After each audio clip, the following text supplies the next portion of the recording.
Today, I'm going to explain tariffs in under 8 minutes. Buckle up, here we go. At the end of the video, I'm going to share with you the 3 possible outcomes of the current tariff scenario. Now, why should you listen to me? My name's Ken Freeman. I'm a CFA charter holder. I'm also a professor of finance and economics, and I have 20 years of Wall Street experience. I'm the guy that investment banks like JP Morgan and asset managers like BlackRock hire to train their financial analysts. So obviously everybody's going nuts about tariffs, but I think very few people actually understand what tariffs are. That's a fact. And very simply, a tariff is a charge that a country is putting on a foreign produced good. Now, when you think about it, who is going to be most heavily impacted by that? Let me think.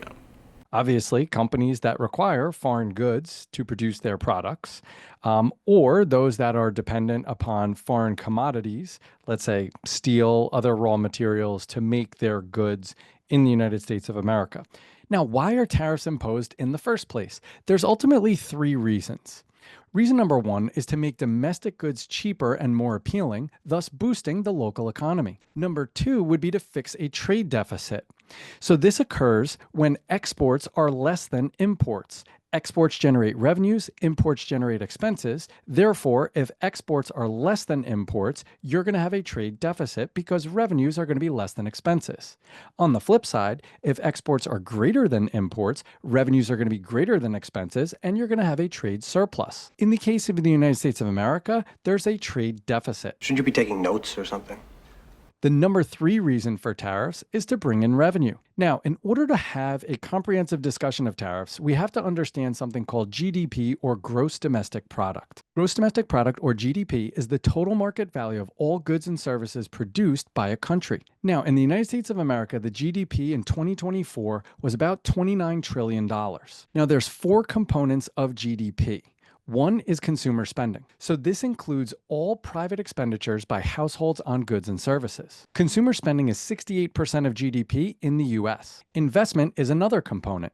Business investment in equipment and structures, residential construction, and changes in business inventories. This is 18% of GDP. Government spending is the third component. This encompasses expenditures by federal, state, and local governments on goods and services, and this is 17% of total GDP in the United States. The last component is net exports, meaning exports less imports. So this is the difference between the exports that are sent out of a country versus the imports brought into a country.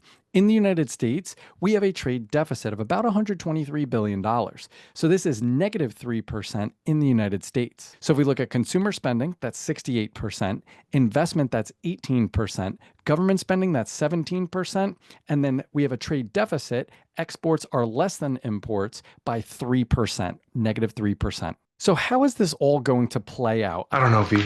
You tell me what to do, I'll do it. If you have something that you buy and wherever you're buying it from, it's more expensive, what are you going to do? You're going to go to a different store that sells the same thing and hopefully find it for less. Let's use a simple example. Q-tips. Let's say the US produces Q-tips and then a foreign country produces Q-tips, and we're looking at sales within the United States. Let's say the US Q-tips sell for $1 and the foreign Q-tips sell for 90 cents.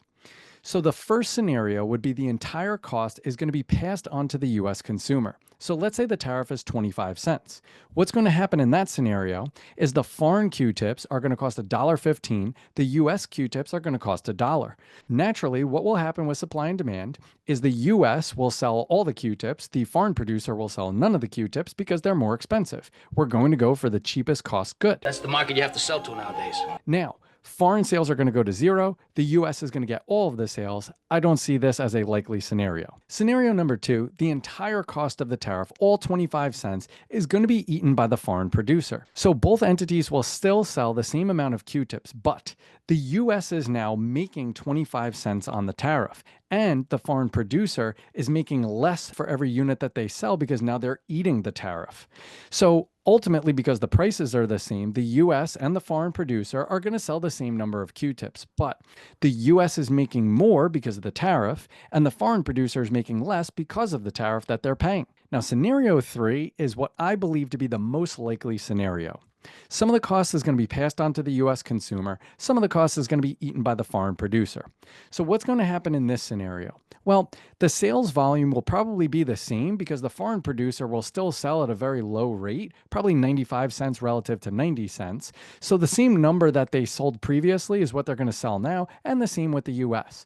But the US is going to be better off because they're going to make the tariff. But also, the foreign producer is going to be better off because, unlike the scenario where they passed all the cost on to the end user, they're only passing some of the cost. So they're a little bit worse off, but not as worse as they could be if they push the entire cost onto the US consumer.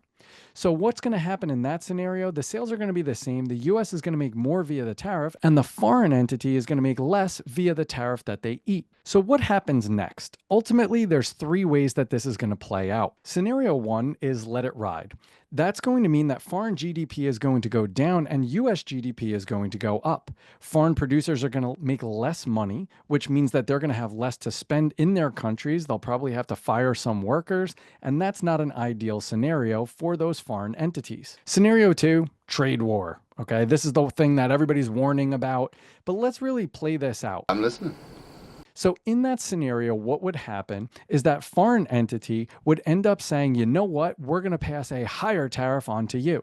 Well, since the US already pays tariffs for all of these foreign countries, those goods are already more expensive. So it's not like we already sell a ton in these foreign countries. So net, the people that are buying these US goods in these foreign countries are probably well-to-do. And if they're even more expensive, the wealthy people are still going to afford them. So I would say the foreign GDP is probably going to move down.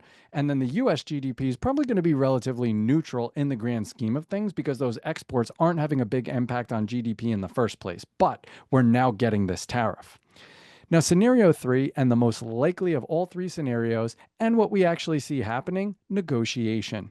Now, in the case of negotiation, foreign GDP will have minimal impact. US GDP will either have minimal impact or it will move up. Foreign entities say, you know what, we want to invest in the United States, we want to maintain our current relationship, and we want to figure out a win-win scenario. That is what I anticipate will be the long run of the current tariff scenarios. Ultimately, I didn't see anybody doing a good job explaining this out there, and that's why I made this video. I typically make stock valuation videos, and I analyze companies exactly like we do on Wall Street. And if you'd like to see an example of some of those, you can check out my PayPal video here or my Coinbase video here. And if you found this valuable, please share this with someone who you think would enjoy this. As always, be relentless.